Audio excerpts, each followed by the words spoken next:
2020. His party has made his position clear with respect to those elections. We are going to be finding out from him why he stands by his party, knowing that the party took part in the presidential, municipal, and parliamentary elections. That was in 2018.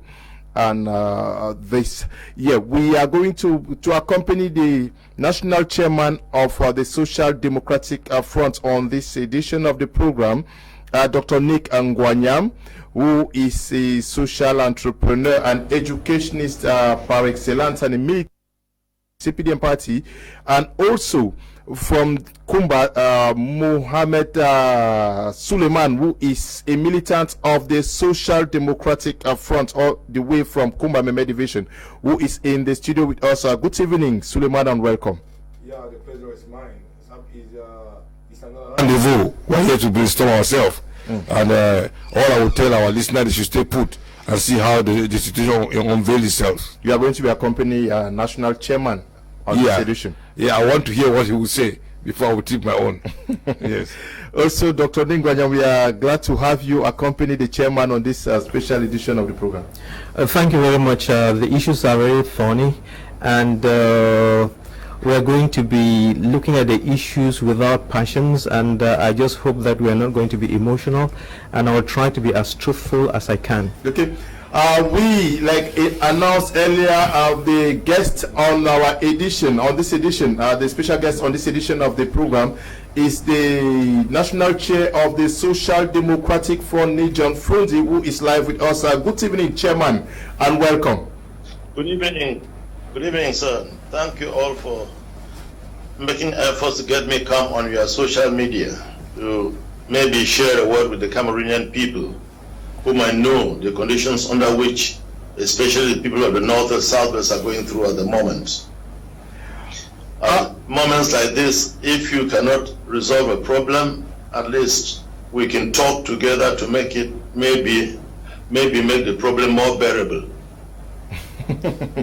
Okay, I'll start by asking you how you feel. You are not in Cameroon. The people of Bomenda, the Northwest, precisely, have been restless for the past 3 weeks. How do you feel getting videos coming from Bomenda these past weeks? First, when you have bodily pains and all the pains of the happenings in your own area come to add on, they make the pains go deeper.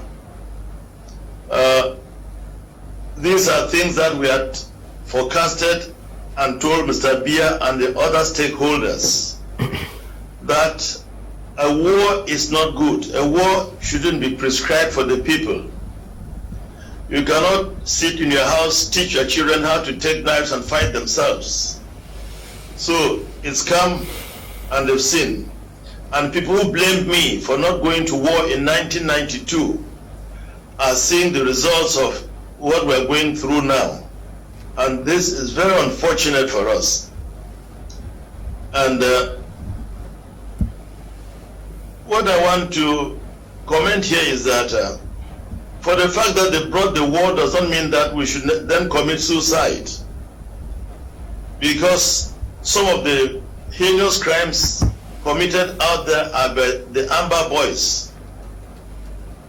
How do you think I feel seeing a young child take a cutlass and chop off the head of a woman just because they say that she betrayed or she spent a night with a military man? So this woman must have told the stories of what they are doing. I think prostitution started before Christ.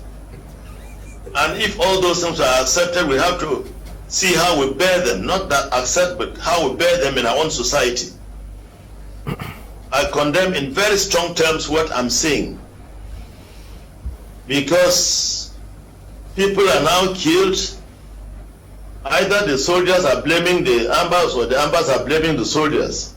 But the people on the floor know who is killing who. And if they think that they want to use this for war propaganda to attract the sympathy of the people on your side. I want to make it abundantly clear that there are so many people dying in the world. So you don't kill your own people thinking that you can use that to blackmail another person.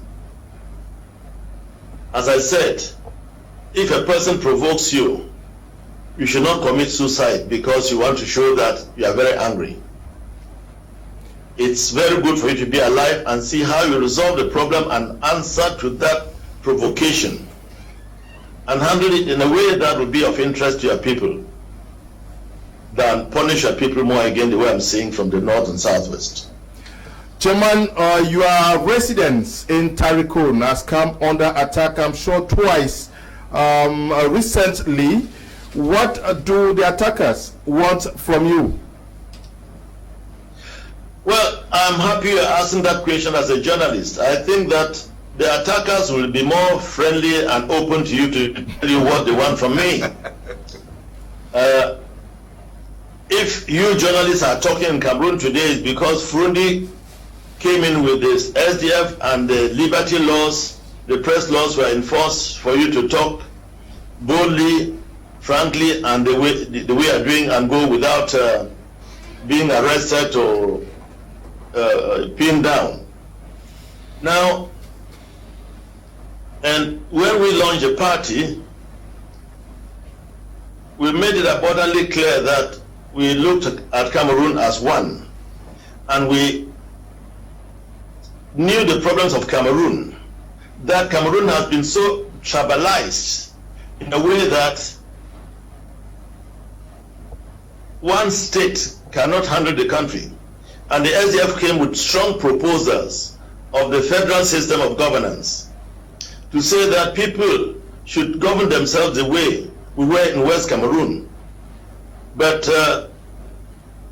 they took this and made a mess of it. Oh, we'll do it, but this way, a centralized system. The minister in prison, what's his name again, came up with his own proposals, which have not worked. And we told Mr. Biya that when you try the left, it doesn't go, you have to try the right. But he said, no, it's what we are saying that will work. And it's not working. And the country is grinding to a halt. We are talking about the problems in the north and southwest now. As I see it, we'll be going through more problems in the whole country than what we are seeing. Cameroon, to me, at the moment is at the verge of collapse.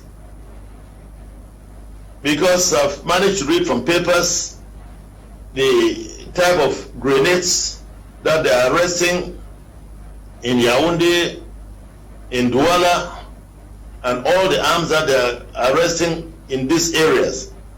This thing started in 1992, before the elections of 92. We caught the bills of lading showing that late Fonso Victor was importing arms. They imported the first lot of arms, they imported the second lot of arms. We've seen how the military armory in Yaoundé was burnt. And they never told you that they took stocks of what was burnt and what maybe they stole out of it, or maybe they stole things and then had to burn it to cover up. So when all those things are done, you see that people are preparing for something which is not very healthy for a country like Cameroon, that we came up with democracy and they came up with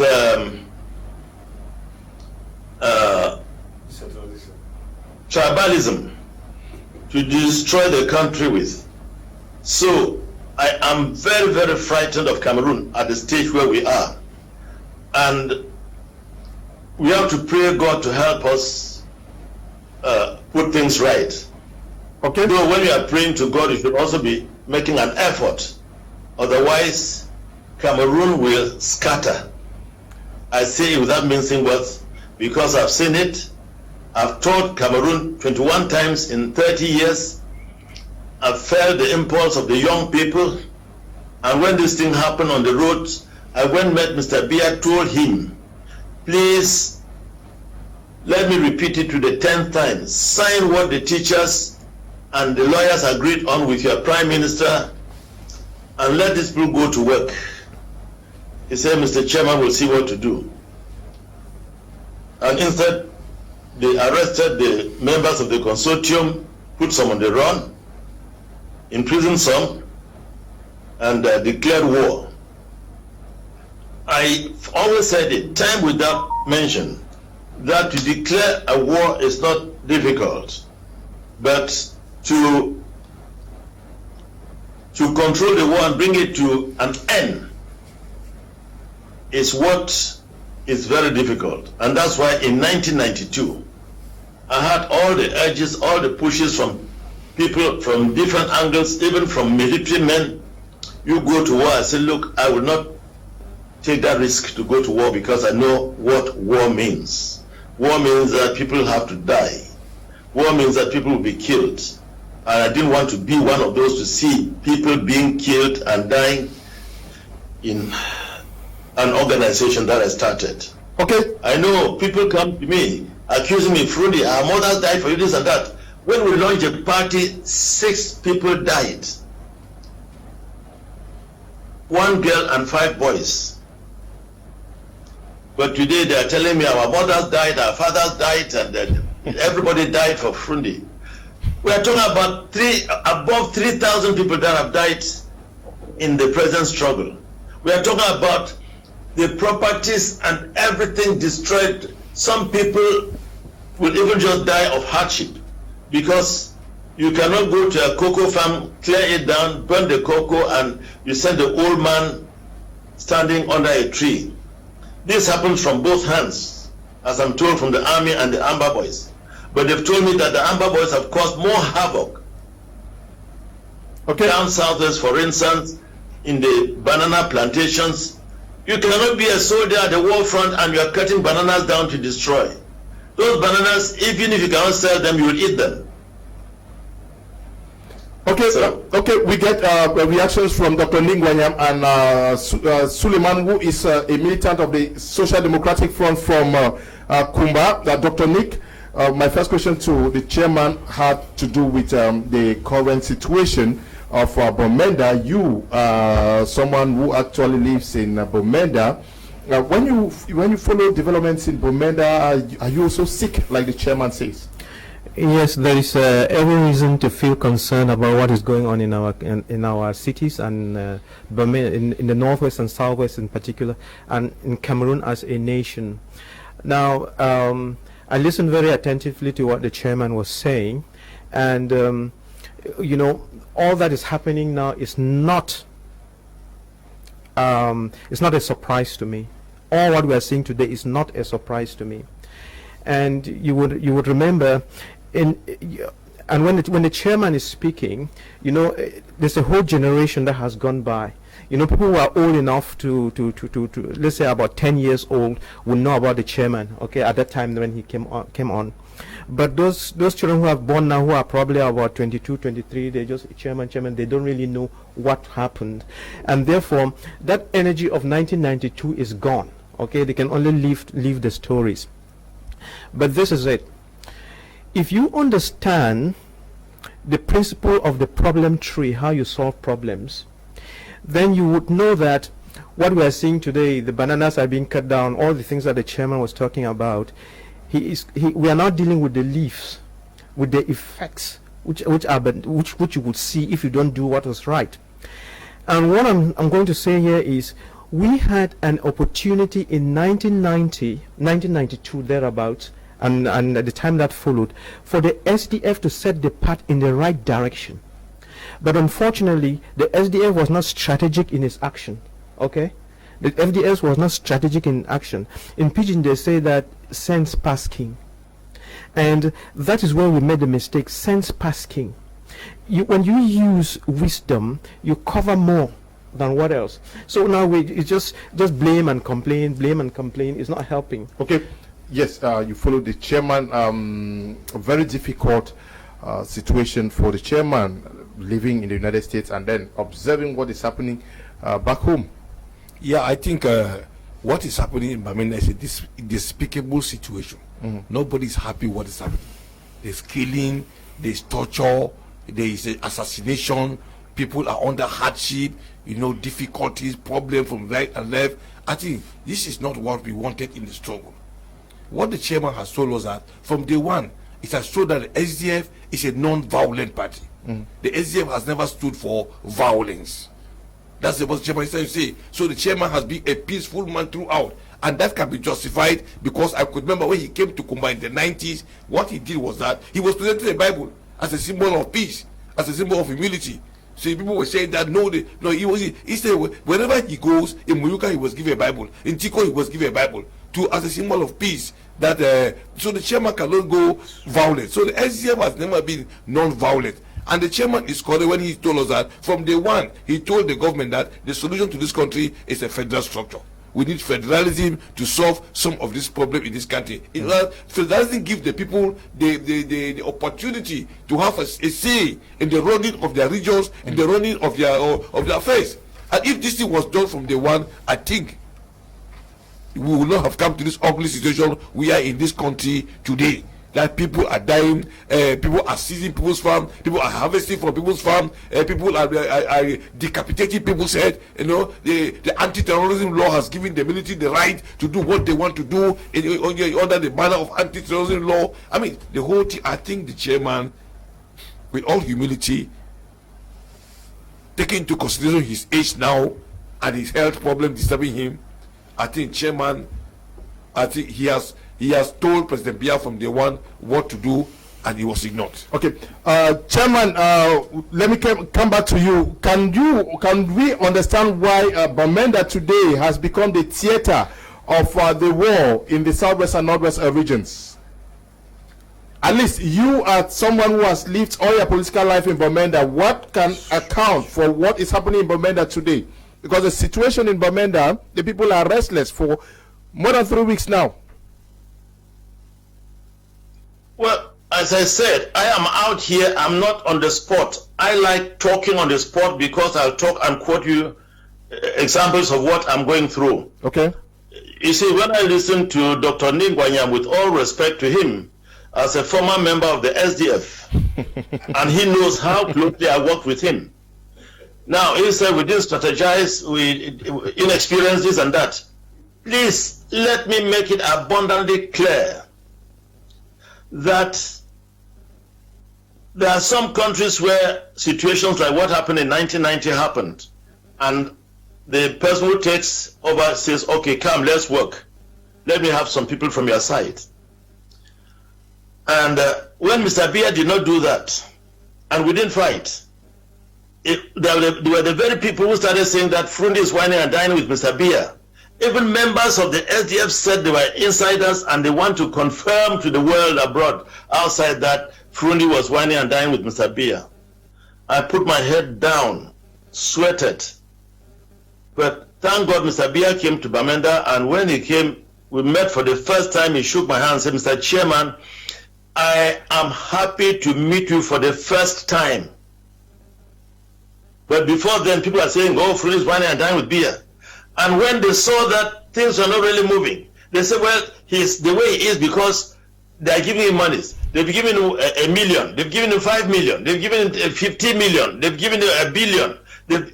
All this and that. I folded my hands, looked at Cameroonians and laughed and said, they've missed the point of it. My point of coming up with politics was for us to set a better platform for the oncoming generation. It was not for money. And today, all of you stand witness to me that I am the only politician who came into politics selfless, to going out selfless. I didn't struggle to be a mayor so I can put money in my pocket. I didn't struggle to be a parliamentarian to go into parliament and start fighting with the young men of who should be the group leader, who should be the vice president, so that I'm the owner of the party. I have to be the vice president, and I must go on this mission, go on that mission. I send the young people in, go. And none of you has ever heard that with their going. I've told them that when you come with a pay packet, come and put this amount on my table? No. But Cameroonians, all of you in general, have missed the point. Because when you talk today about politics in Cameroon, people are only talking in terms of money. How much money did they give you? What have you had? What have you had? Look, they give me money. It's quiet. He's not going for election because they gave him money. He's not doing this. It's only money, money, money. There is something more fundamental, more important, really intrinsic, that hurts me. That we gamble the future of our children in terms of cash. The future of your child, no money under the sun can buy. And so today they are killing in Bamenda. First, I saw a girl who was dancing in an off license or where, I don't know. They call her Treasure. Yeah. The next moment, I only saw that girl's corpse on the road with blood. And the man was shaking the head, "Mommy, for you, we no go chop shit." In every war, there are war captives. If that girl betrayed, you can also use her to get information as to how far she went, to whom she talked, so that you target those people. I condemned the army when they killed all the people that they managed to get in Pinyin, because in an event like that, they hide the truth. It means there's something that they also participated in doing with their hiding. Otherwise, when you got somebody that was shot in the mouth bleeding, they took to the hospital. The two brothers took him on a motorcycle. He was in Akum hospital. They came, removed the drip, took him, and those two brothers went to begin, shot them there and left them. How do you get the information on who was telling the truth? Because then Issa Chiroma made a statement that when they got to Pinyin, the leadership of the group that was in Pinyin ran. Two boys and a girl. You are seeing people running, you already know that there are two girls and a boy. Two boys and a girl. How do you know? How do you know that that's the leadership? So those are things that you set up to blackmail people. All these things are not good. And that one, when I investigated, I carried journalists there, took them in my car, went there, they investigated and came out with clear evidence that the army had to organize these boys to get them killed. And I condemned that when Prime Minister Emeritus Mafani Musonge came to Bamenda. I said, if I were 50 years old, I would be in the bush, because I saw what happened there. And I was so angry. We don't kill people like that. People are not animals. The pictures people put on the internet. I saw a picture of a small boy whose father went to the market, bought a chicken, came to slaughter. When he removed his knife to slaughter this chicken, the boy cried, held the knife on the other side. That if the father dared drag the knife could have cut his fingers. The father looked at the boy and said, "Okay, you take the chicken." This boy took the chicken, went to the outskirts of their compound and left the chicken and let go. Though the later got the chicken, maybe slaughtered it at night, cooked food, and he ate the following day without knowing. But you could see a child protecting a chicken. The life of that chicken meant something to that boy. Then to us, human life means nothing to us. No, that is not the society I wanted to live in. And they throw grenades in my compound. One, I am not at home. The first one didn't explode. They didn't know why. They had to send a second one to make sure that it exploded. It exploded. But the person who exploded, it died. So don't carry a balok on me. All the boys that abducted me in Alabokam went to Nso and were killed there. Most of the boys that abducted me in Nso were killed. You don't carry a balok touching me. I know the God I pray to. I'm praying to a God of justice and a God of time. And at his own time he will act. You don't take things into your life and take people's lives into your hands to misuse them, kill them, and you have leadership abroad here, they will drum their chest, "Oh, we did it." They will display their heads on the roads. And they're out here abroad, seeing what the people are doing, though having their own problems, but doing everything to take care of Okay, all citizens.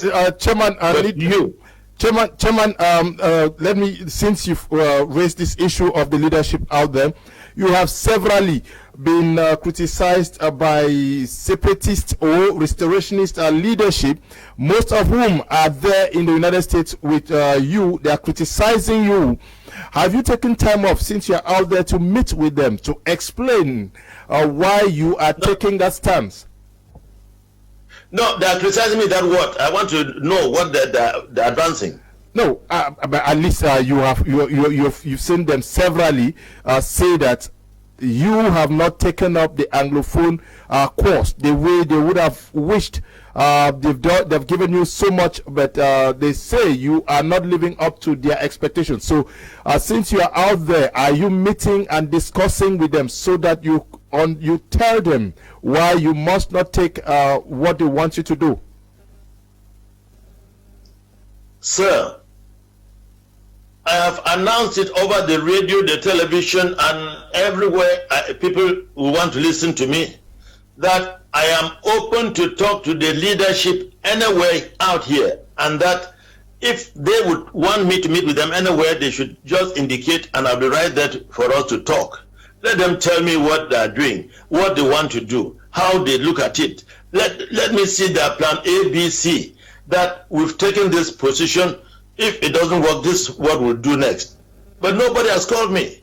They're instead drumming their chest, flexing their muscle, will kill, Frundi will kill. I do not believe in killers. Okay. Human blood is sacred. And people want to kill, well, they know what they've carried on themselves. It's unfortunate. As I was saying, I'm not home. They went to attack my compound. The first time, the second time, what for? Before they came, even that first time, they killed somebody, came and threw near Tarokun Park.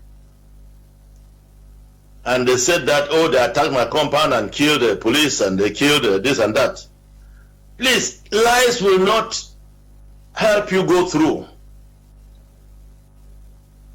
Now, I was a little touched by the interview of this one of the fellows out here. What's his name again? And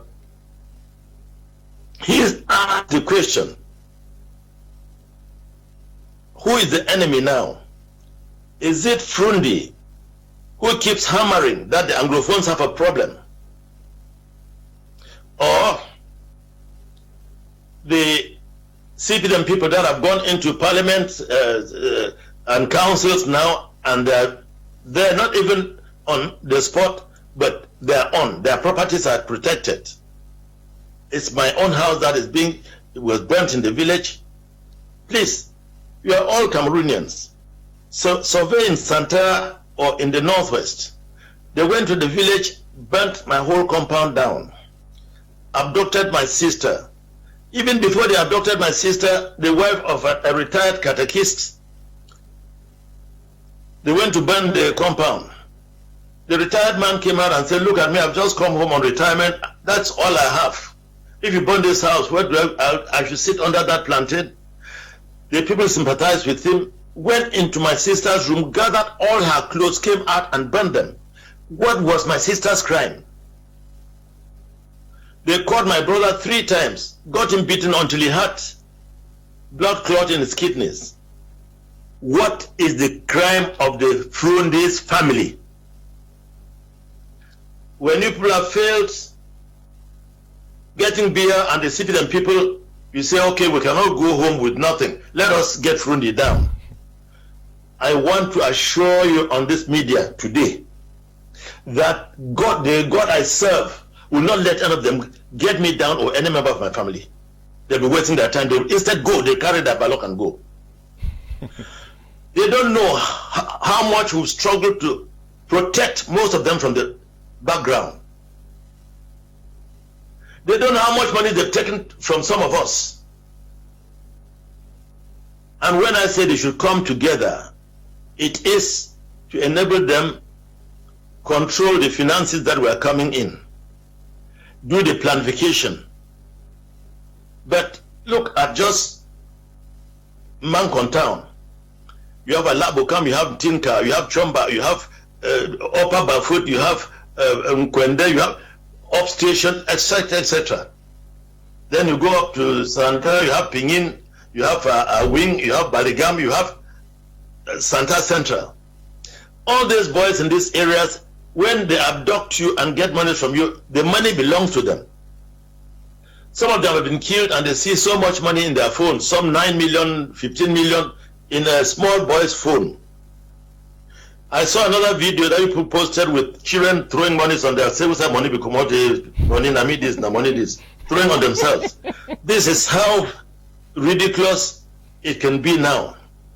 It is not a fight to liberate the Anglophones, it's a fight to dehumanize the Anglophones. Because when you hold people to give, you force them to give you money for granules, you use the bullets to fight, even if you are not shooting at anybody, you are just fighting Papa. You are intimidating the people. They cannot go to farm. Children cannot go to school. They cannot go to the market. They cannot trade. You've blocked everywhere and say, give us, we need support for granite. Where do people catch support from the air? Do people get money from the air? They have to work. They have to work. Look at Alaji Baba up the Ndawara Hills there. On my return from the burial of Banazim, I saw a 50-ton tea trailer below Sabga Hill there, burnt. The tea did not all burn, but rain was falling and tea was draining out. Now, I am one of those who criticize Alaji Baba very, very well. And when they wanted to destroy his tea nursery in Santa, I said, don't destroy this man's tea nursery. Tell him to take his tea nursery and go away and plant it somewhere. Do not destroy it. But they still burnt it. Now, Alaji Baba heard that and said, Chairman, come and see what I'm doing. I followed him, went up to Ndawara Hills, and I was very impressed with what I saw that man doing. Because as a politician, you need entrepreneurs that will recruit and employ labor. Alaji Baba had 10,000 Cameroonians working there, and over 9,000 of them being Bamenda boys. And that's one of the things that resolved the armed robbery up Sabga Hill. Because when they recruited those Fulani boys into the tea estate, the Sabga Hill down Babungo area there, where you had armed robbers, that finished.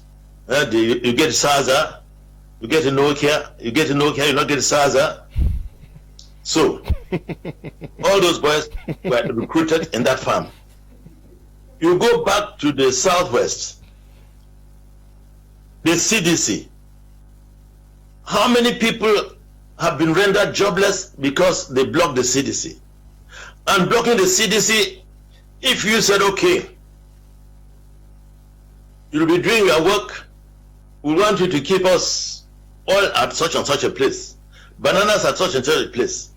Let us sell some, eat some, and we'll continue. But you block everything. How do you think I feel? My own animals, they've stolen over 400 animals from me. And they are prime animals, animals kept, and in Yaoundé at the moment, I have sementals and fetus in the neighborhood of 7 million that are imported. Then they stole the female animals that I was supposed to inseminate them. And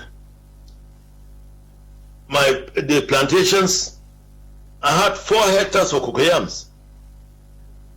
Instead of you blocking these things to get bad, harvest the cocoyams, roast them and eat, and be fighting your war going. I've not stopped you. I never told Ambazonians don't fight, put your guns down. But please, can you do it in a way that somebody will see and say people are fighting a just cause and you are protecting your people, we are helping you this way. Okay. You said I didn't support them the way I was supposed to support. Okay. What was I supposed to do? Most of them said, Frundi, declare. Okay. Excuse me, sir. Now that they got the SDF out of parliament, out of council, etc., etc., Have they gotten the independence? The civilian people are there quiet. Nobody touches them. Nobody touches their property. So I come back to what I said from the onset, that the Ambazonian thing was being sponsored by members of Mr. Biya's government because they targeted Frundi. Let them tell me why they target Frundi. Even in my absence, they are attacking my compound, throwing grenades into my compound. So the grandchildren that I have in there, they should die because I formed a party.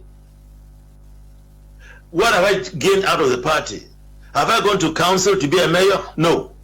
Have I gone to parliament to be a group leader, a vice president? No.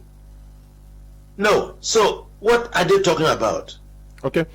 Dr. Nick Ngwanya, can we understand why there is a fixation to always want to attack the national chair of the Social Democratic Front after all of what he has done in Cameroon?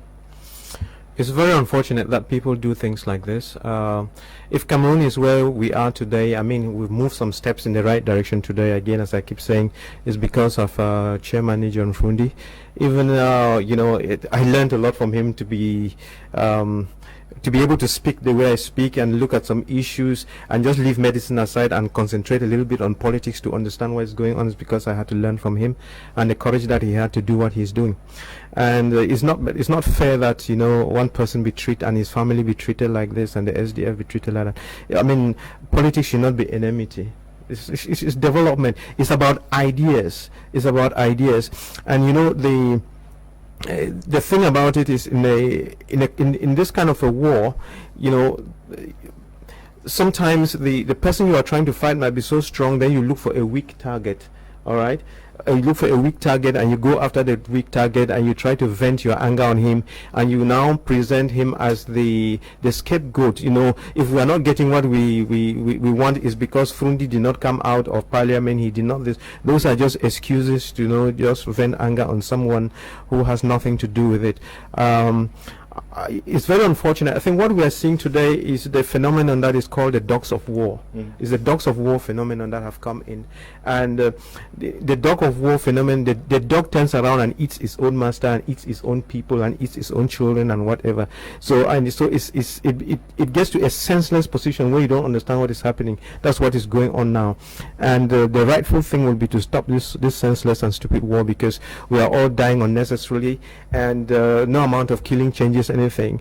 It just shows that we are not reasoning, because, you know, the fault, why are we where we are? What's going on? There's a problem. It has been a long-standing problem of bad governance in the whole nation, and you know, with the poor education, people were not able to create wealth for themselves and create opportunities for themselves.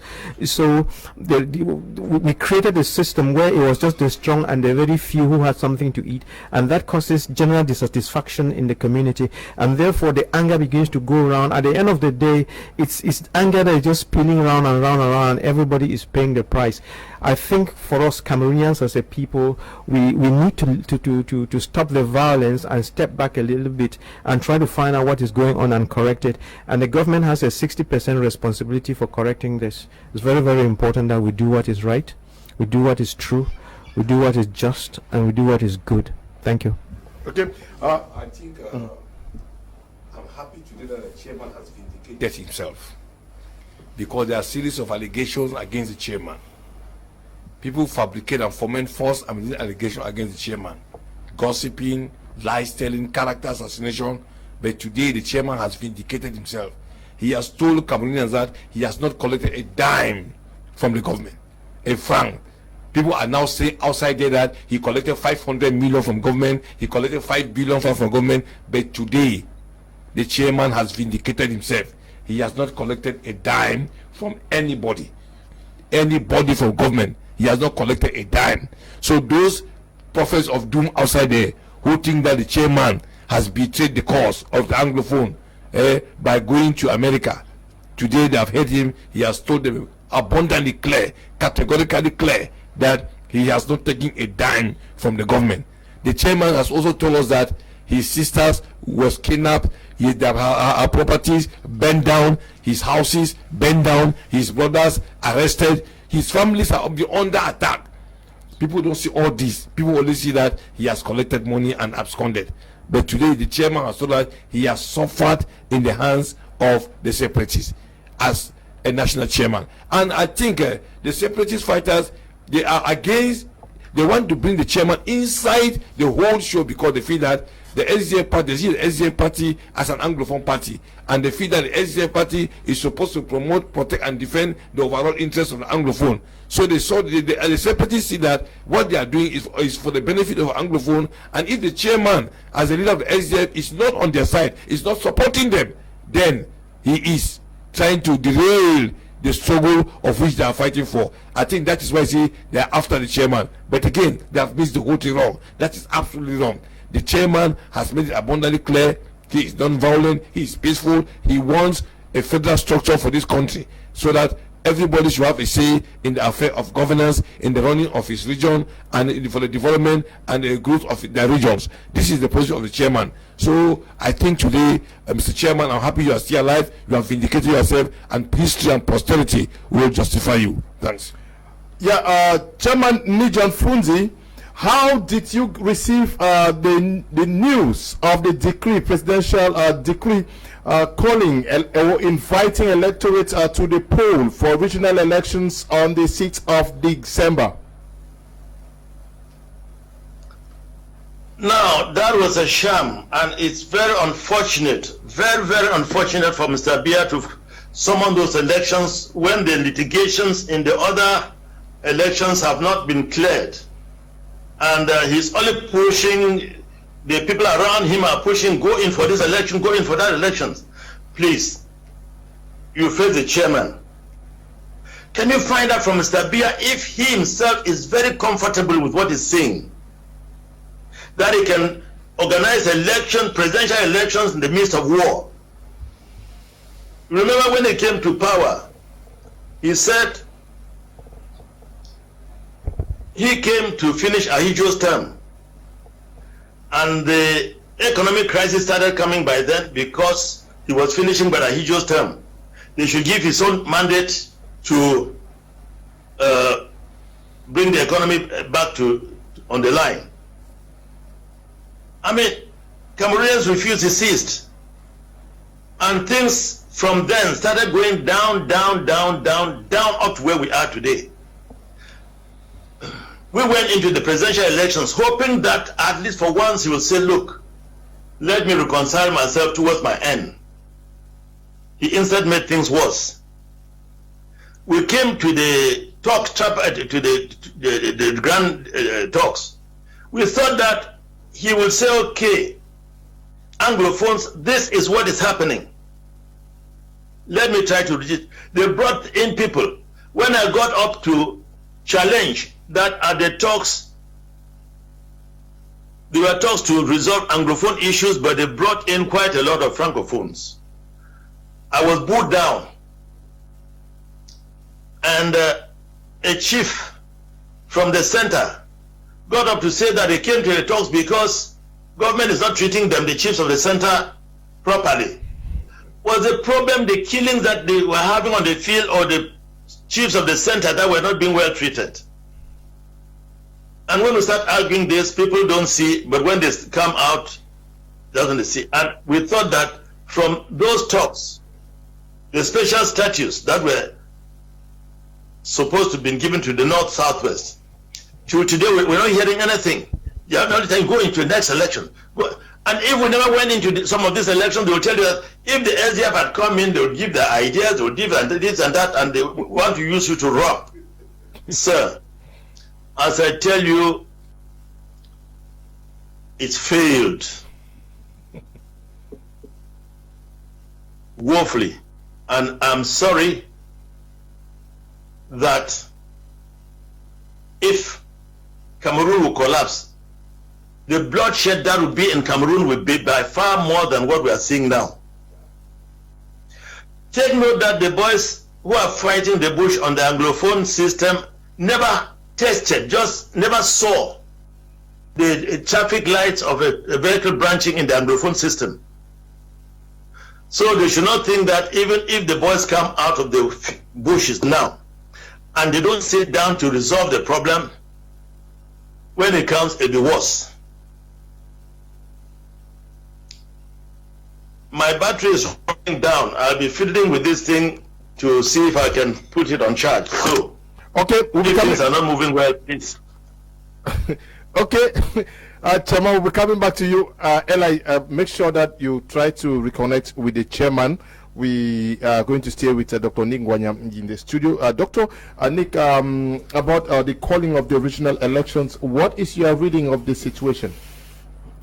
You see, like I was saying some time back, you know, every coin has two faces and every knife has got two edges. So there's something really good about the elections and there's something you can criticize about it. You know, again, there's always a silver lining in every cloud. Now, you know, we have been going through a lot of problems, and this issue of decentralization and whatever was put in the Constitution in 1996, and we have waited more than 22 years to have something done about it.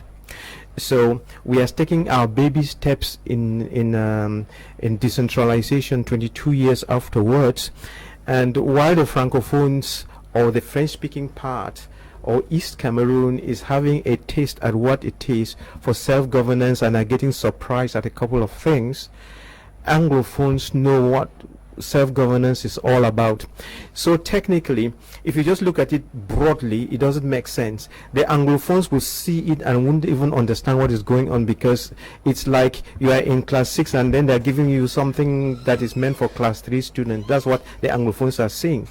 But yet, what is coming on board, I'm saying the decentralization for the Francophones is a class 3 problem, and they are in class 2. So to them is something that is challenging them. I don't know what I'm communicating, but I'm trying to say that it gives an opportunity for the French-speaking part of the country to begin to probably through it understand what the Anglophones have been saying. But yet from the Anglophone perspective, it is not much. It's nothing to write home about, and we would have loved to have a confederation so that we do things we fly at the speed at which we want to go, do things the way we want to go. You know, decentralization, as is in Cameroon, is a form of state. But does decentralization solve the problems of Cameroon? That is when we are talking about the problems of Cameroon, we are thinking of the you can call it the Anglophone problem, or better still, the West Cameroon and East Cameroon problem. Because when you use the word Anglophone problem, some people try to use some tricks so that Francophones can become Anglophones. But when you say West Cameroon and East Cameroon, it's very clear there's a problem between West Cameroon and East Cameroon, and that problem can best be solved through a confederation, and then we cause decentralization with this within these confederal states. So the beauty of it again is that 22 years afterwards, we decide to start to move in the right direction. For someone who has not moved for 22 years, if it starts moving after 22 years, we need to clap. And then, not that it will be the best, but it will be the first step in the right direction, hoping that when things really settle, we will come back to it. What do I mean by that? This current elections is not what is going to solve the Anglophone problem. It's not. The Anglophone problem, or the West Cameroon, East Cameroon problem, will be solved by a genuine dialogue, which is an opportunity that we missed during the major national dialogue, and came up with some things, including the special status, which in themselves don't mean very much, and which in themselves cannot solve the problem. Therefore, we are still called upon to go back to the table and do the homework that we failed to do 1 year ago. We must have that genuine dialogue where we speak truth to power, when we look at each other eyeball to eyeball and do things in truth, in love, and in respect. You know, the way we do things is we think that some people by virtue of being in power are right, and people who are not in power are wrong. It's not like that. There are real problems, and we need to really sit down and solve those problems. Once we do that, because the talks must come whether we like it or not, once we do that, then these elections now, even if you are not going to correct them in East Cameroon, all of this will be recorrected in West Cameroon. Thank you. Yes, regional elections. Yeah, I think like what the chairman was saying, when the Grand National Dialogue was called upon, the Northwest and the Southwest were represented at the dialogue, and they took a position on this issue. They wanted a federal system. Where did they take that position? In Yaoundé. Okay. In Yaoundé, at the floor of the House, delegates from the Northwest and Southwest took a position that they want a federal structure that will enable them have a say in the running of the affairs of their region. That they know their region better than any other person. They know how to enhance growth. They know how to enhance development of their region. Let power be given back to them to elect their governors, elect their regional house members, and elect their mayor, as is in the case, under a federal structure, so that everybody will participate in the system and feel the impact of democracy in him. That one has been dumped into the dustbin of history. Nobody's talking about that one now. They're only talking about the president went ahead and appointed a minister for decentralization. He appointed a delegate for decentralization. The president went ahead again. Now he's holding for regional elections. He's calling for regional elections. You see, those what the chairman was saying. All this thing has little effect on the amber boys in the bush. If the president has even, I don't know why the president is afraid of federal system of government. It doesn't tamper with the powers of the president at all. It doesn't. The president still maintains his powers as president of the republic, democratically elected. He appoints his commander-in-chief of the armed forces. He appoints the ministers. He appoints the ambassadors. He appoints. He remains the spokesman of the party of the country. He represents the country on international fora, United Nations. I mean, the powers of the president still remain intact.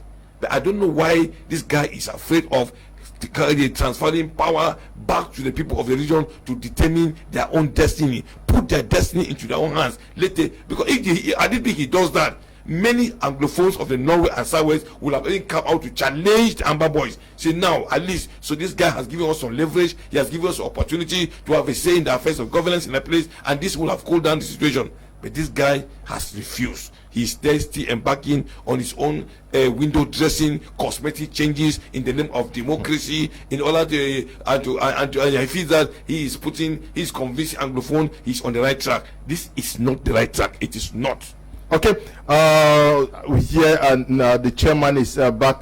Chairman, you were talking about your reaction to the call by President Biya for elections, regional elections, to take place on the 6th of December 2020.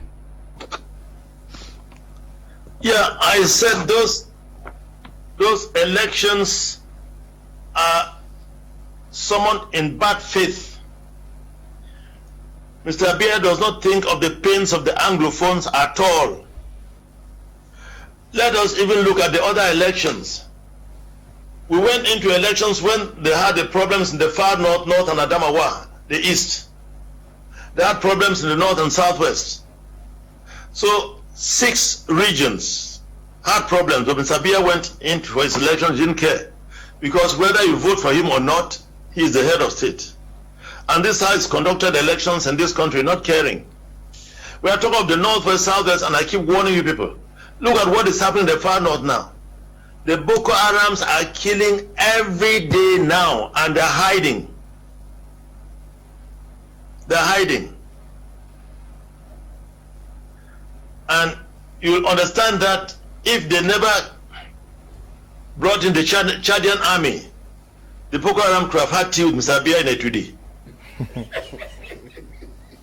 And where we are now, and they're still not doing anything, only struggling to push elections, struggling to push and push. Please, these elections will take us nowhere.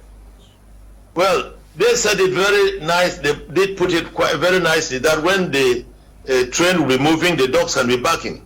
Well, let us the dogs back and say that train you are moving, there's a derailment ahead. And you say the dogs are backing until the train somersaults. You'll never know that. At least people were able to warn you. If Mr. Biya will have that call of conscience, to rethink and revisit and recognized how I held his hand in it to dragged him back to me. Which when I went out, I thought maybe I was mad. I feared, I trembled. Warn him that, look, listen, this thing, don't take it lying down, Mr. President. He took it lightly. This is where we find ourselves now. The loss of one life in Cameroon means so much to me. But we've killed over 3,000 deaths in the northwest, southwest. In far north and Adamawa, we don't know how many have been killed. And you see, the guns in Cameroon, we warned Mr. Biya before that the border is porous, very porous. And if he does not take care, when the guns will enter Cameroon, it'll be the end of it. He's played his politics with his cards close to his chest. Oh yes, I know what I'll do. Okay, do this, I will do this. And keep pinching it in piecemeal. The cards are on the table now. Whatever we say he'll go in for election, let him go. And what he and his criminal regime wanted to prove to the world is that they're in control. Fundi cannot say a thing. I saw something that a journalist, I think Perfok, wrote that Fundi should go and sit down. He's failed. If today I don't stand again in politics, I'll draw my chest and I'll feel high and proud that I've done the best I could within my limits, and that you journalists can talk. And I thought that journalists were people who are supposed to analyze things from an angle that one will understand. That from day one up to today in Cameroon, we've never had any well-organized elections. It's only rigging here. I'm told there are some people in Cameroon today crying that they rigged elections in Douala and Mr. Biya never gave them the money. They rigged against the SDF. So they are saying it. And others say that they brought 500 million and gave me in Jega Hotel in Yaoundé. And others published in the newspaper that I had 63 billion in my account in England. I said, well, since people know all these things, go take the monies, come back. If you know that I have this in my account, it means you have the account number. Summon me to court and let them take this and give to the people. So I think when the child is dying, Cameroonians take merengue song to think that they can please the child to stay alive. We are going. Mr. Chairman, can you? The light finally goes. Can you, Mr. Chairman? Can you? Yes. Can you bring your? I don't know whether it's a laptop or whatever gadget you are using. Can you push it a little bit downwards so that your position is centralized? So that. No. Okay. Yes. That's not my position centralized. It is this thing the light, the power, this thing. I don't have the charger to charge it. Okay, Mr. Chairman, now the SDF is deciding not to go for elections. What is the action that may follow this boycott? Are you just boycotting to let the government do as they want, or you are also making plans to call Cameroonians to the streets to oust the president? We are not calling any Cameroonians to the streets. Mr. Biya is very vulnerable now, and Cameroon is at a stage of collapse. I should not be the one to be seen pushing it to fall into the sea. Let those who want to do it, do it. And when you do it now, with all the bombs in Yaoundé and whatever, they'll say that there are bombs that Fundi sent Anglophones to come and plant in Yaoundé. Les Anglola. In Douala. So one taking any steps at this moment has to be very, very, very careful. What would be they went into the parliamentary elections and the council elections. Have you journalists investigated whether the so-called mayors and councillors and parliamentarians are working in their constituency, or they're hiding somewhere in the central area and in Yaoundé? And is it the regional elections that will come now and the people will go and start working? Instead of finishing, trying to even be magnanimous to stretch the olive leaf. I know that he said the children should come out of the bushes and they will give them jobs and all the like. Some have come, but I'm told that they're not being well treated at all. And so that's why the others are frightened to come out. So, if we want to do a thing, let us do it out of our hearts as a leader, and not do it because you want to show the other people that you are stronger. You are stronger, do it well and beat me in an election, then I'll congratulate you. And not to rig elections the way you are doing. For instance, the last parliamentary and council elections. They promised Late Bandam and the rest that they were going to protect them, go to their constituencies. You saw the way Bandam was attacked. And when they went to Bamenda, the governor had only the few people to give Bandam. There was no delegation that could go to Song, Kambe, etc. And with all this, they tell you that, oh, we won. It's unfortunate. Sorry, my battery is going, and any moment from now it will just go off. That's why I've been struggling to see if I can charge it. The children are all gone out, and there's nobody near to give me the charger. Yeah, but what is the SDF planning to undertake any action to accompany its call for a boycott? What question are you asking? I'm saying that apart from calling for a boycott, what is the SDF planning of doing after that? You are just boycotting? We have said we are boycotting. We are not going in for elections. And if you think that we are planning to do anything, if you have other things, please can you advise us? You are also feeling the pinch, aren't you? Okay. Now in our call for the boycott, we said the electoral code should be reviewed.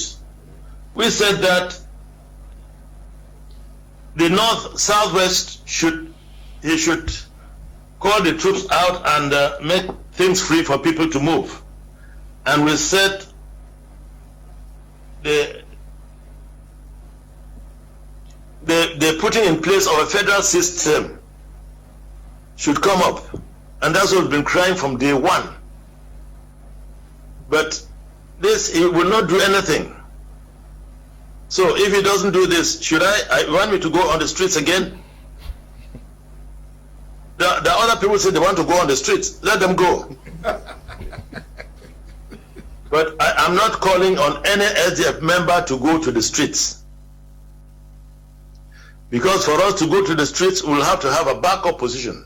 If we go this day, it doesn't go, what do we do? And the street actions in the past we have succeeded. But what happened was that when we are demonstrating in Bamenda, the other areas are quiet. Then when they start in the west, the other people are quiet. When they start in Littoral, the other place. So if it's a whole country coming out at the same time, let them go ahead. We are not involved in this. Okay, you are not involved in this. Since you are talking about the battery going out anytime soon, I was going to ask you also if is it possible for the SDF to engage in a coalition move with other political parties to find a common grounds to solve the problems plaguing Cameroon?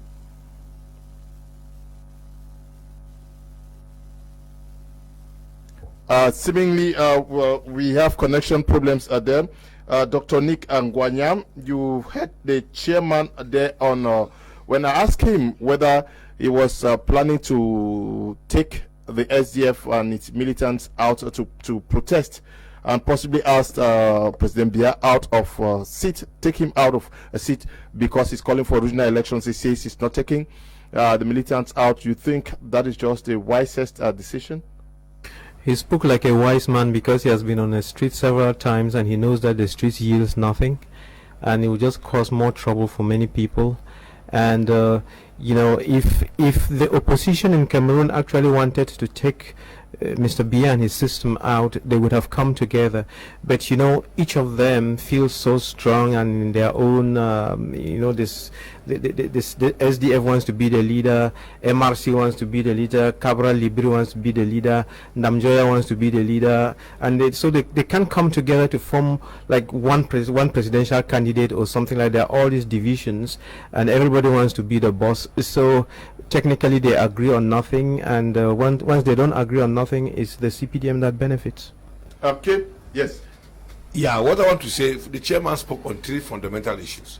He spoke about the porousness of the border, he talked about the electoral code, and he spoke about the call for civil disobedience. You see, one wants to talk about the porousness of the border. It's one of the fundamental problems that this government is facing in order to restore the illegal importation of arms into our country. If you go to the far north region, if you go to Mayo Sava division, Tokombere, Kolofata, Mora, they are all linked to Nigeria with the same people having the same language. Arms can come inside. If you go to Mayo, if you go to Logon Eshari division, from Kuseri, Waza, Blangoa, Blangoa, Amchide, Darak, all those places, arms come from Chad, they enter this country.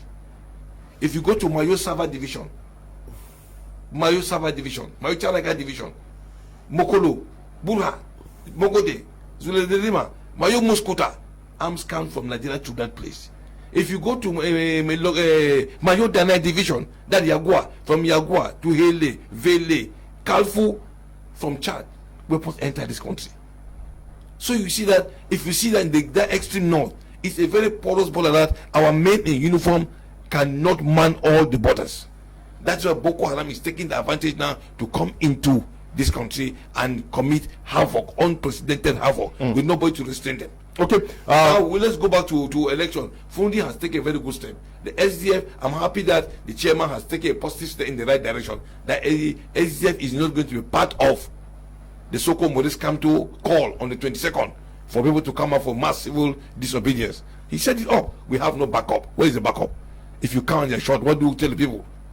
Instead the police to protect and defend you, then you go and you expose yourself to danger and you're killed. I think SDF is not part of this call by Maurice Kamto on the 22nd for a civil disobedience. And as concerned the election, as he said, whether these parliamentarians are living in their area or they're hiding in Yaoundé, because they don't have no legitimacy.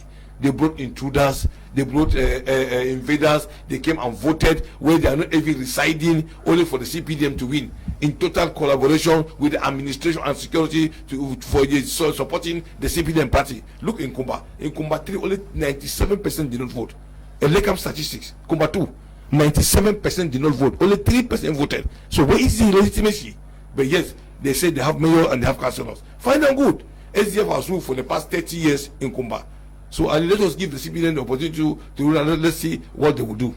Okay, let's see what they are going to do. Dr. Ningwanyam, I want us to go back to the U.S. Senate resolution that was passed the 116th Congress second session. A resolution that is calling on the Cameroon government and the armed separatists to end violence and to respect the human rights of Cameroonians across Cameroon. Many persons are asking why resolutions should be voted consistently, and seemingly very timid actions are taken to tame what is happening in Cameroon. Well, you have to understand that there's a process for doing anything, and you know, there is it's like if you want to cook koki, you know, you must follow the steps. So it's not different.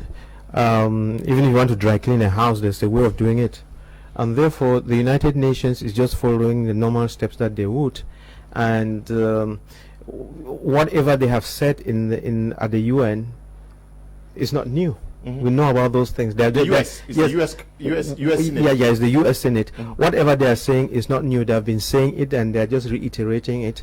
And sometimes when you think that you have wax in your ears, you know, people have to keep saying it and saying it. But so that when the right time comes and the wind begins to change, you don't say you didn't know. Because, in fact, the US should not be weeping more than the bereaved. Okay? That's another state which is looking at us and saying, look, poor people are dying unnecessarily in a stupid war. And it was left to us actually to stop this stupid war. And it is the responsibility of our government to stop the stupid war. It's our responsibility to stop the stupid war by doing what is true, by doing what is right, by doing what is just. But if we don't want to, because of one reason or the other, then some other person is going to say, look, I think it's a little bit too much, you ought to do something about it, you know. And if you don't follow, sooner or later when the rain starts falling, don't complain, because it doesn't matter how strong you are. If you don't do what is right, human blood, you know, people can just be dying like that, and we are just looking without doing something. Human life is sacred. And when you actually step back and ask, why must people die? It's not necessary. What is the issue? You know, is it that they are wrong? What is really wrong? Do they solve the problem? And what I cannot understand is, you know, it really beats my imagination, because our president in France said the Anglophones actually have a problem. And I was hoping that he will come back and in 2 weeks the problem will be solved. So we should solve the problem. And you know, if the major national dialogue had done what it was supposed to do, the problem would have been solved a long time ago. But the thing went off on a tangent, and then we were talking and discussing things that have nothing to do with the West Anglophone and Francophone problem. And I was very disappointed, because one of our greatest powers, the chief from Kumba, he stood up and said things that made my head to ache. You know, sometimes when you have an adult who is not telling the truth, it can make you sick. So it's very, very unfortunate that we find ourselves here. And you can understand that, though Alaji was saying, you know, there's also this division between the Northwest people and the Southwest people. The Southwest people think that the people of the Northwest marginalize them. It could be true, might be, it could be false, I don't know. But that's not reason to sell ourselves as like slaves. And that's why I keep saying that a confederation will be a good thing, and within the confederate state, we cause decentralization. The people of the Southwest can have their peace, and the people of the Northwest have their peace. But we must stand together. There is a problem that needs to be solved, and the problem is that the Anglophone has been marginalized in this country, and we continue to be marginalized, and the special status is not the solution. The decentralization is not the solution. The elections is not the solution. The solution is to go down to the roots and give people their space and love them and treat them, and killing people is not the solution. So we ought to be mature enough and look at each other in the face and solve the problem. I don't know what's so difficult about it. In fact, if we choose to solve the problem in 2 weeks, this problem is solved, and we don't need America, we don't need the UN. Yeah, yes, I think, is it possible for this problem as we speak to be solved without international intervention? No, you see, like Dr. Nick said, the onus lies on the government. It is the responsibility of the government to bring this thing to an end. And if Resolution 2292 of the United States Senate is now trying to draw the attention of government and the Amber Boys, that killing, torture, genocide, crime against humanity is not the best option for Cameroon. Let us go back to the drawing board and discuss this thing one-on-one. And again, based on this, a grand dialogue was called, and yet that grand dialogue, all the resolution adopted at the grand dialogue, now it has not been implemented at all. It has not been implemented at all. Instead, it's a different program, because we thought that the special status is meant for the Anglophones. That was the general assumption of everybody in that dialogue, that Anglophones will be given special status. But now it has become universal, affecting the entire country. So the Anglophone case has not been taken into consideration. And it is on this premise that the United States government has come up again to reiterate, to bring the government attention that you people must go back to the drawing board. Let's dialogue, discussion, and let's talk, so that we may reach an amicable compromise in resolving this issue. Amber Boys should lay down their arms. Government should withdraw their soldiers from the Northwest and Southwest. Because now the issue is we need an external arbiter to come in even though the government will say it's infringement of its sovereignty and territorial integrity, but we need an external arbiter to come in and to see that justice is being done in resolving this issue. Most of the contentious issues should be brought upon on the table and be discussed, analyzed, and solution found. Not that we just sit down and say we said bilingualism and modernization commission, integration and what commission, and yet nobody even know the aims and objectives of those commissions that were set up to today. Nobody know about the aims and objectives of those commissions. The armies are still coming, the pickups are still coming, the guns and the bullets are still coming, people are still dying on both sides of the aisle, and yet the American government now has come in now as an external to reinforce, to tell the government that we have shed enough blood in Cameroon. Let us go back to the drawing board and discuss this thing objectively. But they call Dr. Nick Ngwanyam for an inclusive, genuine, inclusive dialogue for what is ongoing. Thus, are we saying that the U.S. Senate is making nonsense of what took place in Yaoundé from the 30th of September to the 4th of October? A major national dialogue that you actively took part in?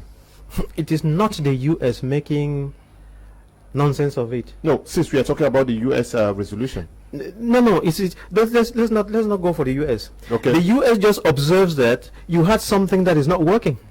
It's an observation. Okay. You said it was the solution, and yet after it, spending money and time and so on, nothing seems to be working. So they are saying, go back to the drawing board again. There's something you didn't get right. That's all they are saying. And you cannot, because let's not leave our dirty linen, and then instead of accusing ourselves for keeping our linen dirty, we say somebody is saying our linen is dirty. No, our linen is dirty. You get what I'm saying? The damn thing. Okay, look.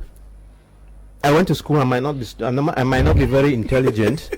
So probably if I don't understand what the special status is probably because I'm dumb. All right, but let's call all those our Anglophone elites in Yaoundé and everywhere and sit them down in a hall and give them a pen and paper and say, write down and tell us what is the special status, including the Prime Minister. I say, Mr. Prime Minister, what is the special status? Tell us ABC in a manner that we can go and explain to Form 2 and Form 3 students to understand what is special status. Now, you were part of the major national dialogue, and I said that thing was a sham. Okay. Yeah, I kept saying it. And Dr. Nick is right, because those Anglophone will never ever take that pen and paper to write the problems that we are having. Nobody, no Anglophone or Francophone can tell you what special status is. It doesn't exist. But Dr. Nick, at the end of the major national dialogue, because we have, I want us to talk about the major national dialogue, because the chairman, John Frunde, who was our special guest for today's edition, raised the issue that they went to the major national dialogue with the hope that core decisions were going to be arrived at to sort out things in the northwest and southwest regions. Now, what is not working? Because at the end of that session, the Prime Minister came up with some recommendations and said they were going to be tabled before the President of the Republic, and we are 1 year down the road, because we are in September already. What is not working? Do you think there are persons who will not want anything to budge? This is the problem. When we were going to the national, what was the raison d'etre of the major national dialogue? What was the raison d'etre? If you are traveling from Araji came from Kumba. Yes. The question is, why did you come from Kumba? One thing, I'm going to my media prime to do this. He didn't come to be wandering all over Douala. Yes. So the question is, why was there a major national dialogue? The major national dialogue was because there was an ongoing war in the northwest and southwest, and there was every reason to bring that war to a stop and stop the killing and the suffering. Un point. But now, when that was agreed on as an agenda, a couple of clauses were taken and thrown in, okay, people from the east, people from the north, people from, and then they came in and filled the hall and created confusion. Are you getting what I'm saying? While, the president himself in France said that the agenda of French-speaking Cameroon had been to absorb the Anglophones so that they can become Francophones. So even though we were having that major national dialogue, that was still the hidden agenda.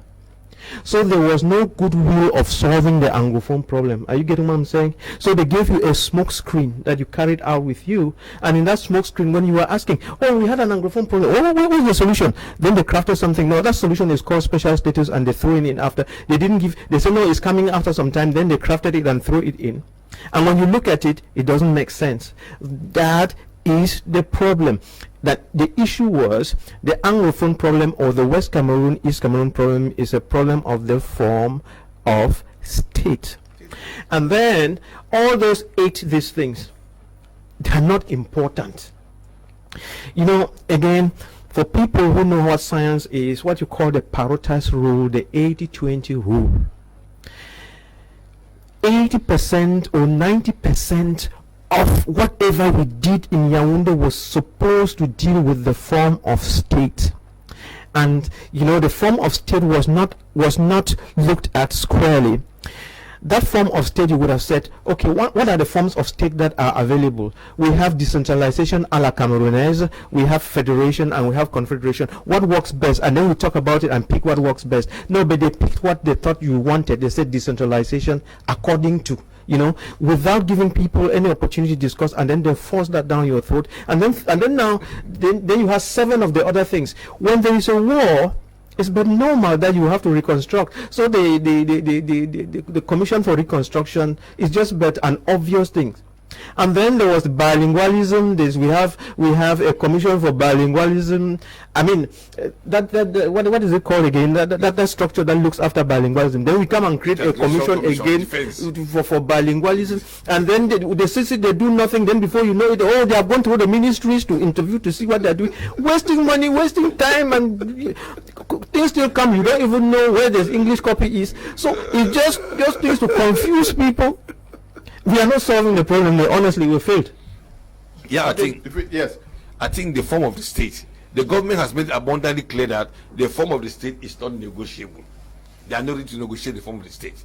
But they still go, as we said, they went with their decentralization a la Camerounese.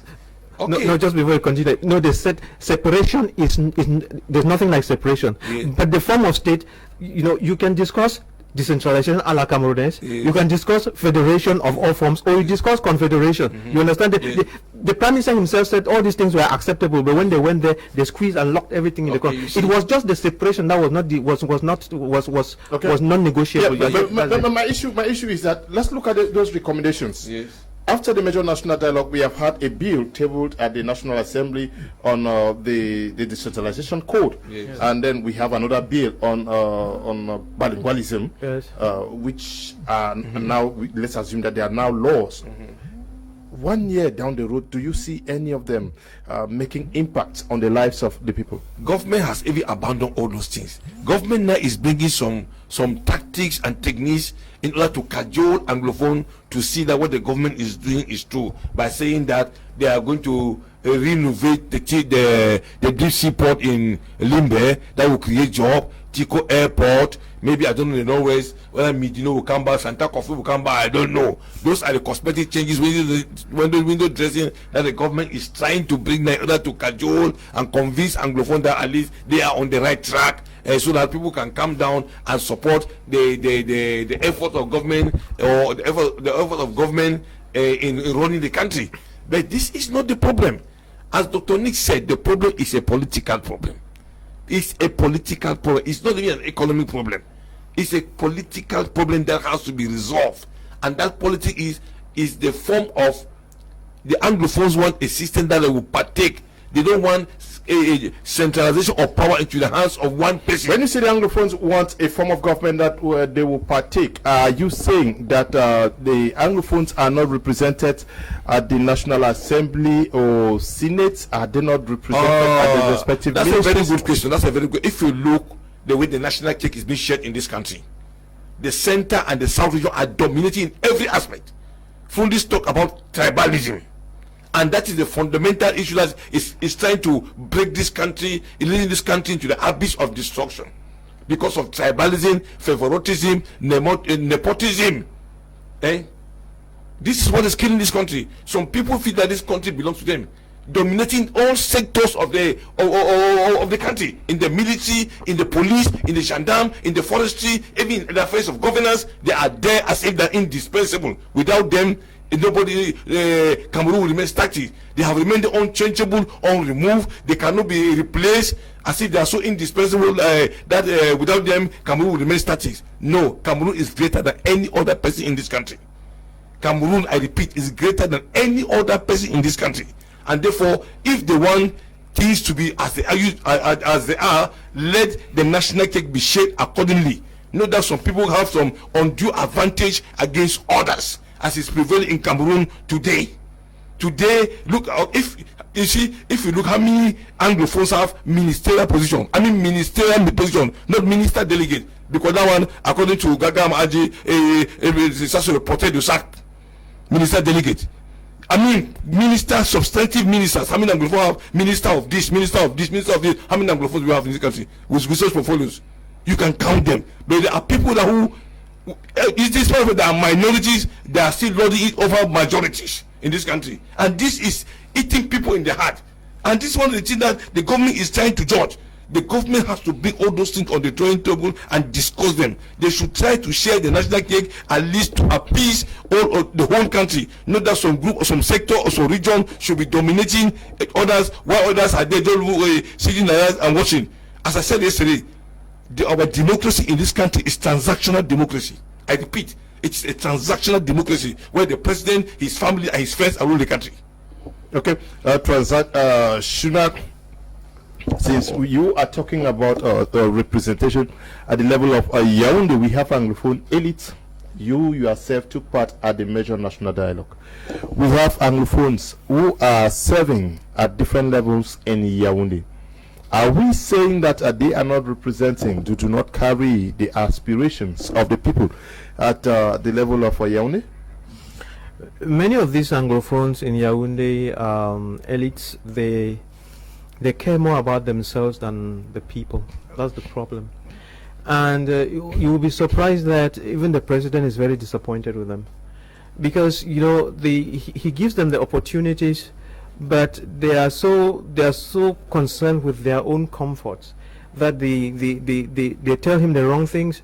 You know, they participate in deceiving the president. Oh, everything is good. Oh, blah, blah, blah, you know, and that's why we are in this mess. You know, sometimes the president is surprised what is going on, because he puts people there. He expects the people to be work for the states, but make sure too that your people are comfortable. But these people are so concerned only with themselves and their families, and exclude everyone else, to the extent that you know the whole populace becomes very annoyed with the whole system. But you know, President Paul Biya is kind of a laid-back person, and when he gives you power, he expects you to use it judiciously, use it wisely, and so on. But most of our people, they don't have any other skills other than being appointed to some place. And once they are appointed like that, they concentrate only on themselves, and they don't see that there's more to it than their families. So that is a real problem. It's a real problem, and I don't know how we're going to solve that. Okay, so hello, Mr. Liu. Thanks to Mr. Suli for representing Kumba very well. This is Ngupo Ngong writing from Kumba. Good evening, Mr. Kum. The doctor always talking of confederation. Was he invited to the major national dialogue to sell his confederation? Doctor was there, I'm sure. I don't know whether you presented. You were at the major national dialogue. Yes. Before we actually went for that major national dialogue, there was meeting the Prime Minister first, and I took that document and I gave it to the Prime Minister. And I don't know what he did with it. I'm sure he threw it in the dustbin. And then, you know, but the way the national dialogue was structured, it was not an open thing where, you know, it was already c'était canalisé, as they say it in French, and they got you to talk about what they wanted. And it seemed like the resolutions were already drawn, and then people were just called together to act out the play. Like I was telling you, you know, there were these 8 commissions, and when we were being registered into commissions, you had to to choose which commission you wanted to go to. There was your first choice and the second choice. When I looked at those commissions, the only thing that looked like, dealing with the form of state was that decentralization. So I put my name there, and I think the other commission again, which would have interested me, was education. So I put my name in these two commissions. At the end of the day, I found my name hidden somewhere under diaspora or something like that. And then there were lawyer Bala and another lawyer who are very aggressive and about this thing. They were also thrown somewhere, and there was that hall for decentralization. And when they came and during the plenary, they said, oh, you could always go to any other hall and give your ideas. When they tried to come to this one of decentralization, there was a real fight at the door. So you can understand what I'm saying. Okay. I hope Agbo in Boya, Doctor has answered your question. This one. Good evening. Studio Alaji is the only true Cameroonian I have ever seen in my life, more than a housewife. Alem Oliver is writing from Cape Town. Okay. Many people, guys, are watching you from Kumba. Mr. Liu, why do you people keep Mr. Liu, shake Dr. Ngwanyam's hand for me. Thank you. Okay. Thank you very much. Please, when you write, let us know who is writing. Good evening to you, elders in the studio. I don't think calling for regional elections right now is the most important and urgent thing to do right now with all the problems faced by our country. So I'm happy with the decision of the SDF and I support it. Jervis says, good evening, Mr. Liu and all in the program, and especially to the chairman, John Frundi. Talking of ceasefire and dropping of weapons right now in Bamenda, one municipality, the military has surrounded every place, so no movement in Bamenda Kwe, Bamenda 1. Where are we going to? Jarvis is writing from Bamenda Kwe. Okay, that should be at Up Station. Hello, good evening. This is Hans Dominic from Babesi. Please, I think, okay. If you write any message that is disrespectful, I won't read them, please. I won't read any disrespectful. Good evening, Mr. Leo. This is Judith from Yaoundé. What legacy has Frundi left in Bamenda? We are going to be discussing about this since he was our special guest. Hi, Mr. Leo. Good evening to you guys in Douala. Please tell Mr. Biya to ask his soldiers not to be okay. You say we need peace in Dop. Talking about legacy, Frundi still alive. Let's talk about him. What legacy?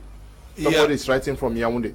Yeah, the legacy is that Frundi brought democracy to Cameroon, introduced democracy to Cameroon, multipartyism. He gave us the freedom of speech. He gave the press the freedom of speech. He made the government to go or to change, to go on making some changes towards democracy, where liberalism for the benefit of the country. I think Frundi has been a man of peace. Frundi has never thought of leading this country into war. Frundi has never made the SDF to take arms. I mean, Frundi has maintained some degree of decorum as a gentleman, and that's why we in the SDF were even crying today, because Frundi is aging and he bedevil with health problem. We are even wondering who is going to enter, who is going to replace him. Who is going to replace him? That's our problem.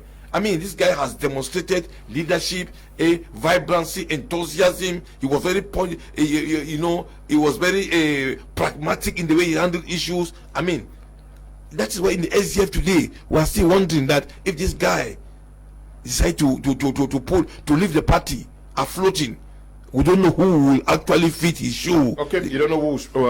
Yeah. I would carry on from what Suleiman, to nail him to the cross.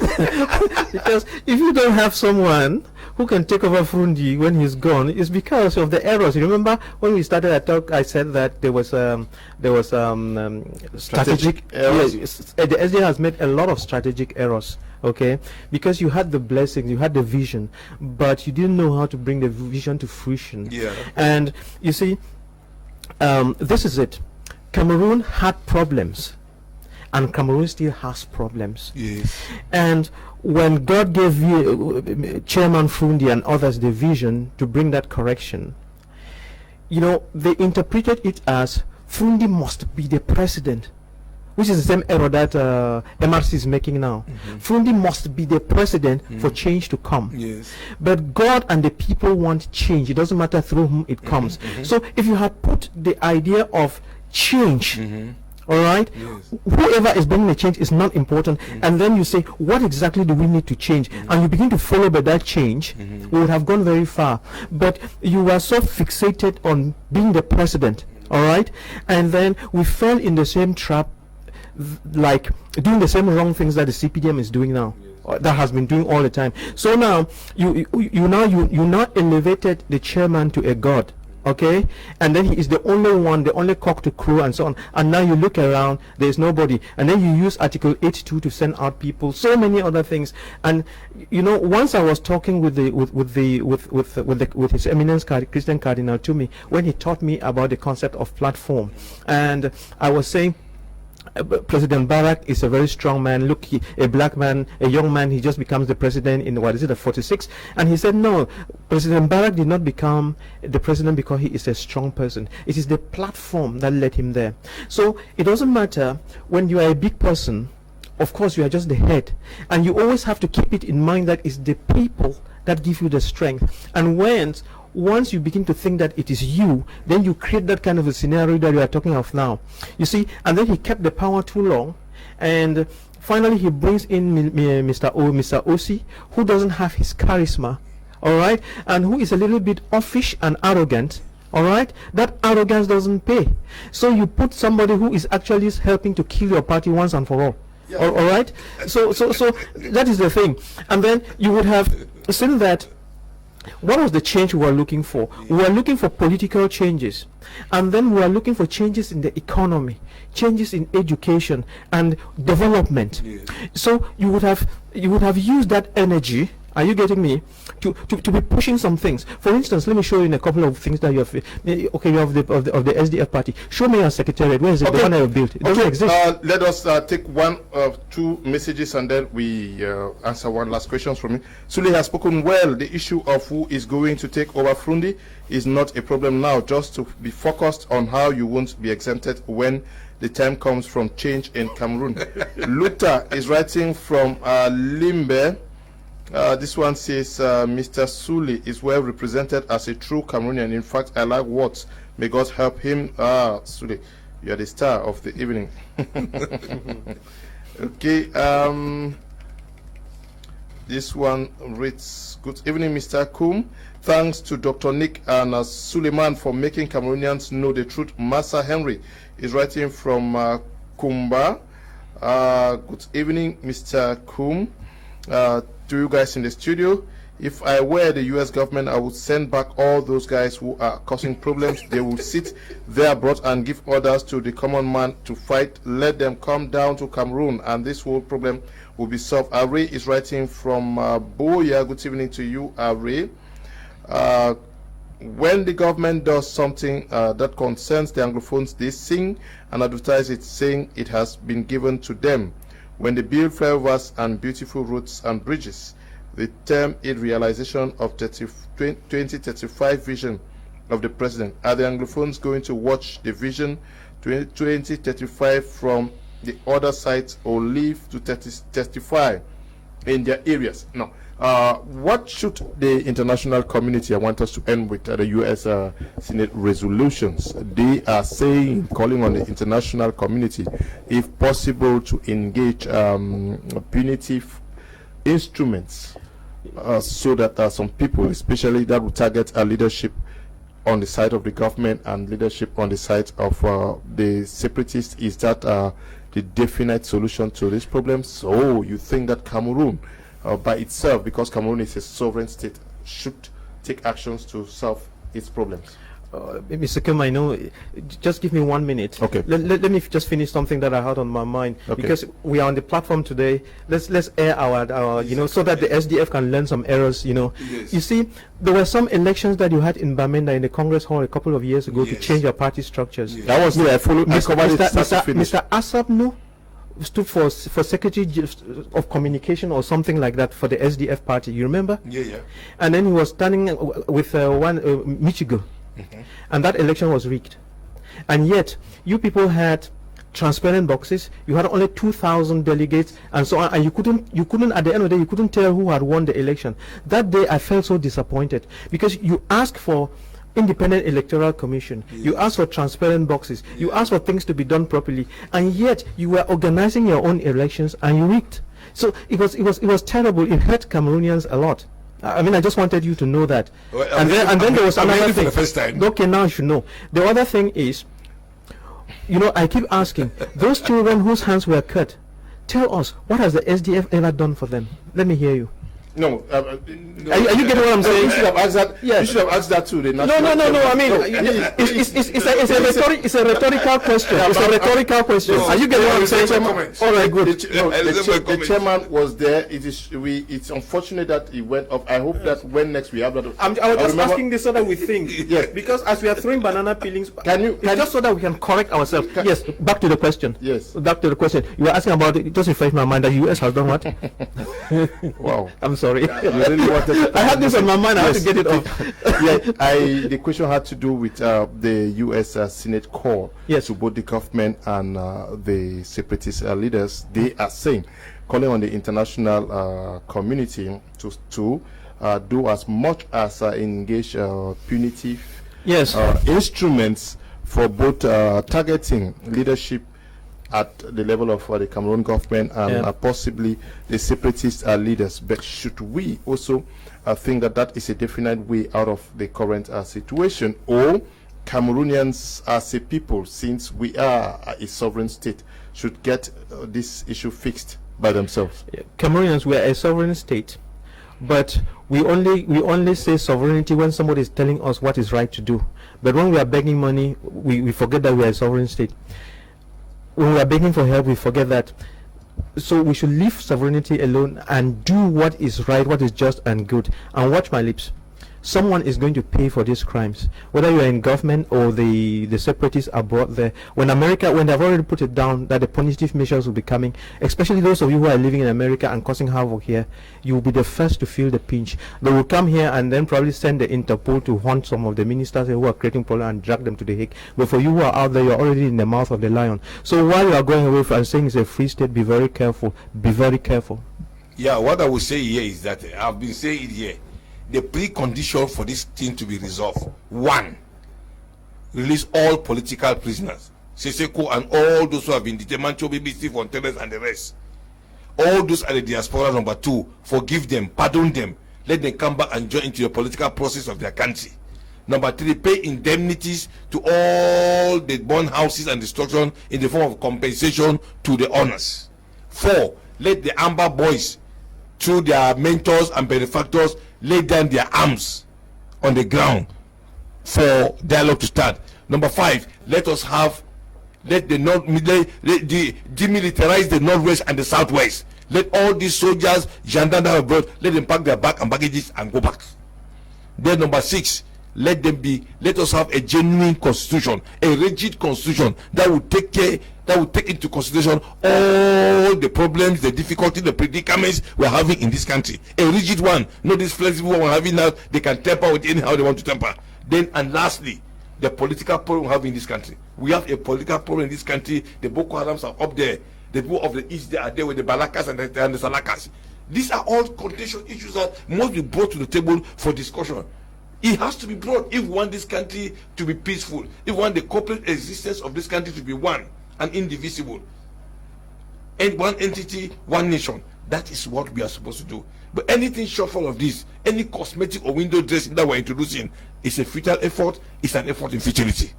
Okay, we are going to end this program at this juncture. Unfortunately, the national chair of the Social Democratic Front had an issue with his gadget and could not go through this program. We hope that we are going to reconnect in the days ahead with him for him to talk on some of the topics that we're prepared to discuss with him today. But we are also very grateful that he was part of this edition of the program, and are also very grateful to you Dr. Nick Mwanya. Yeah, just before I give you back the microphone, I want to say that the problems in this country are very, very complex. But you see, in all our discussions, social media, whatever, is all politics, politics, politics. But you ought to realize that economics is very, very important. That's wealth creation is very, very important. And a lot of people don't know anything about wealth creation. And I would encourage all young people, all political parties to think, how do you create jobs for people? How do you help people to put money in their pockets? Not by creating jobs in the government. What do you do in the economy, in the industry to create jobs? If we don't begin to think like that and everybody is just running after government, we'll never solve the problems. And of course, you know that our education is very poor and we need to change it. Yeah, my brother will say, I want to thank my media prime for bringing in Fundi, my chairman, on air to explain some certain contentious issues that people have been using to witch hunt him. At least the chairman has made it abundantly clear to people now, and they know his true position of things. Thank you very much. Okay, we want to thank the production team, Desmond, Eli, who is producing, and Utama Travis, who has been working also behind the cameras and assisting in one way or the other. We equally want to thank Padia Sanga, who has helped us also through this edition of the program. We equally want to thank you, Tambe Bryant, who is supervising our work out here. And we can only say stay blessed. Bye-bye.